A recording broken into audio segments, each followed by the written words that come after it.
Pip, the Little Raccoon, and the Moonlight Path. The forest was quiet that night. Quiet in the way soft blankets are quiet when you pull them over your shoulders. The trees stood tall and calm, their leaves whispering secrets to the stars. And under those stars, in a cozy burrow lined with moss and feathers, lived a little raccoon named Pip. Pip was small even for a raccoon, with round ears and fur the color of roasted chestnuts. But his eyes, were big and shiny, always filled with wonder, like tiny mirrors that caught every bit of moonlight. That night, Pip couldn't sleep. He tried rolling to one side. He tried counting fireflies. He even tried humming the sleepy song his mother used to sing, "Moonlight silver, dream so deep, drift along the stars and sleep." But no matter how softly he sang, his paws kept twitching. Something in the air felt different, alive, as if the forest itself were holding its breath. "I just need a little walk," Pip whispered to himself, careful not to wake his neighbors, the family of owls above or the snoring porcupine next door. He peeked outside. The moon was full and bright, hanging above the treetops like a lantern in the sky.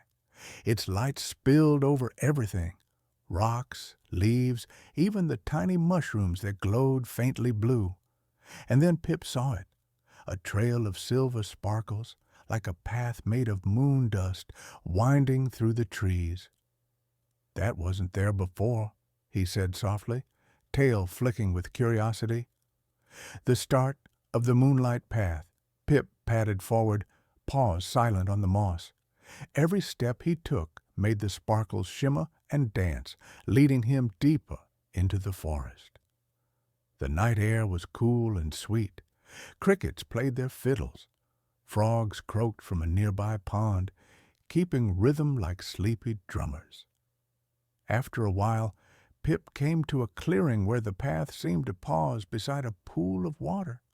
The pool reflected the moon perfectly, so perfectly that Pip couldn't tell where the sky ended and the water began.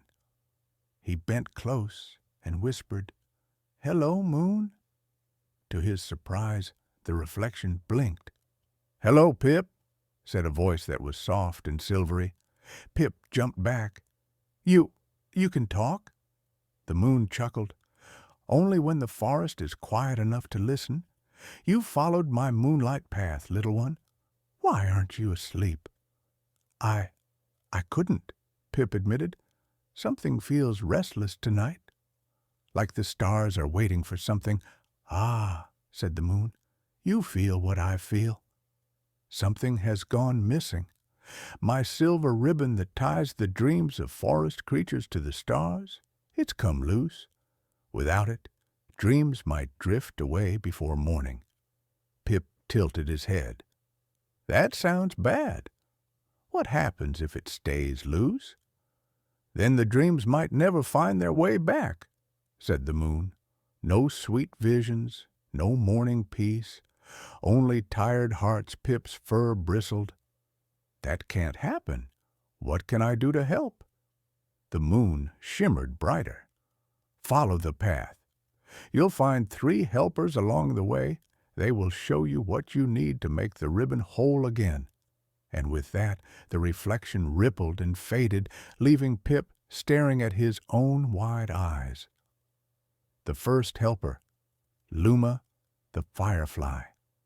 The moonlight path curved toward the meadow. Thousands of fireflies flickered there like fallen stars resting among the flowers. One tiny glow zipped toward him and hovered at his nose. "Hello," said the firefly in a bright, tinkling voice. "You must be the raccoon from the burrow by the creek." "I'm Luma, guardian of the meadow lights." "Hi, Luma," said Pip. "The moon sent me." "I'm looking for something to mend a silver ribbon." "Ah, then you'll need a spark of courage light," Luma said proudly. "Without courage, no one can follow the path to the end." "I'll give you one. She touched his paw, and a gentle glow flowed into him, warming his heart. It wasn't hot, just steady, like a hug you could feel from the inside. "Thank you," said Pip, bowing slightly. "Be careful," Luma buzzed. "The forest ahead grows darker, and not everything that glows is kind." But Pip's courage light shone softly beneath his fur, and the fear that had started to nibble at him faded away. The second helper, Mosscap the frog. The path led him to the pond where cattails swayed. A deep ribbit echoed across the water. Sitting on a lily pad as big as a dinner plate was Mosscap, an old frog with a beard of green algae and eyes like golden coins. "What brings a raccoon out at moonrise?" he croaked. Pip told him about the moon's missing ribbon. "Ah, the dream thread," said Mosscap. "Many seasons ago I saw it shimmer over this pond. It tied the sleeping hearts of the tadpoles to the stars." He thought for a moment, then plucked a reed and tied it in a perfect knot. "You'll need wisdom string to mend the ribbon properly. Take this." Woven with patience and listening, Pip accepted it carefully. "Thank you, sir. But how do I know when to use it?" "Wisdom," said Mosscap, "is not in knowing everything. It's in knowing when to stop and listen. The ribbon will tell you when it's ready." Before Pip could ask more, Mosscap sank back into the pond with a splash, leaving only ripples that sparkled like tiny stars. The third helper, Emberpaw the fox. The Moonlight Path led Pip to the edge of the forest, where the air smelled of smoke and pine. A red glow flickered between the trees. Pip's heart skipped. Was it fire? Number? It was Emberpaw the fox. Her fur shimmered like embers after a campfire, and her tail left faint trails of warmth in the cool air. She looked fierce, but her eyes were kind. "I know why you're here," she said.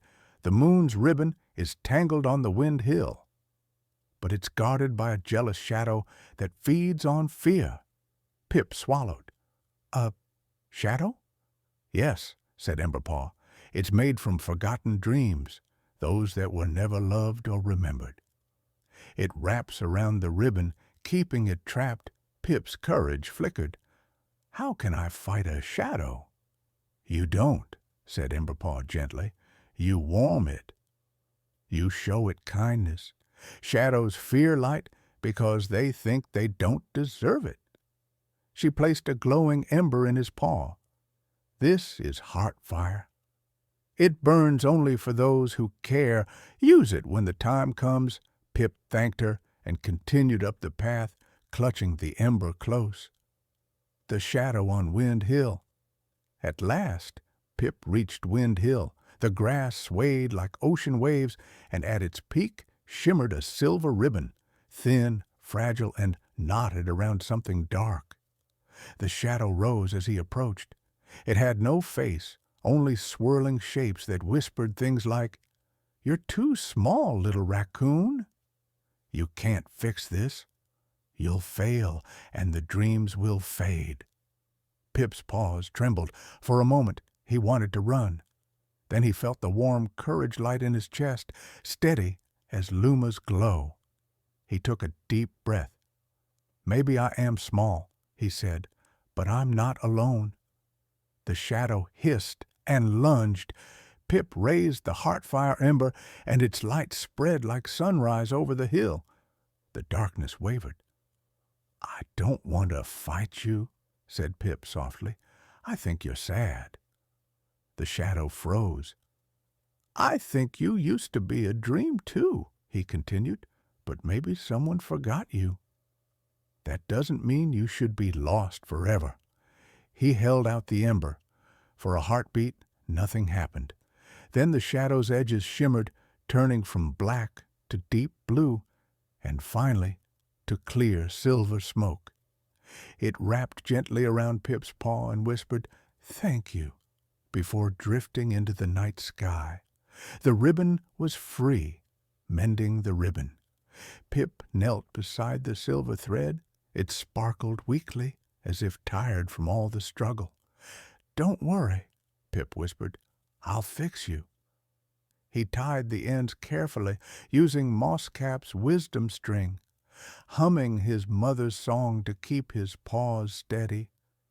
Then he pressed his chest against the ribbon, letting the courage light and heart fire flow through it. The ribbon glowed brighter and brighter until it shot into the sky, weaving itself back into the stars. The forest exhaled. Crickets sang louder, fireflies twirled like dancers, even the wind seemed to sigh in relief. Above, the moon's reflection shimmered in the clouds. "Well done, Pip," said the silvery voice. "You have restored the dreams of the forest." Pip blushed beneath his fur. "It wasn't just me. I had help. True wisdom always knows it is shared," said the moon. "Your heart is brave, gentle raccoon. You may rest now. The journey home, the moonlight path began to fade, its sparkles sinking softly into the moss. Pip followed it home, slower this time, his steps sleepy and content. He passed the pond. Mosscap waved from a lily pad. He passed the meadow. Luma blinked her light 3 times, a firefly good night. And as he entered his burrow, he found a faint silver thread dangling near the doorway, glowing like a lullaby. He curled up in his nest. The forest around him hummed softly, safe, peaceful, and full of dreams. As his eyes closed, Pip thought he saw something shining above his window, the moon smiling down at him. Moonlight silver, dreams so deep, drift along the stars and sleep. And this time, Pip did. He dreamed of dancing lights, laughing foxes, singing frogs, and the gentle hum of the forest stitched together by silver threads, dreams that belonged to everyone and to him. Epilogue. When you look at the moon, sometimes when the moon is full and you see a thin line of light stretching across the clouds, you might think it's just moonbeams. But the forest knows better. It's the moon's silver ribbon, kept whole by one small raccoon's bravery, kindness, and heart. And if you listen closely, on very quiet nights, you can still hear his voice carried by the wind. Good night, forest. Sweet dreams.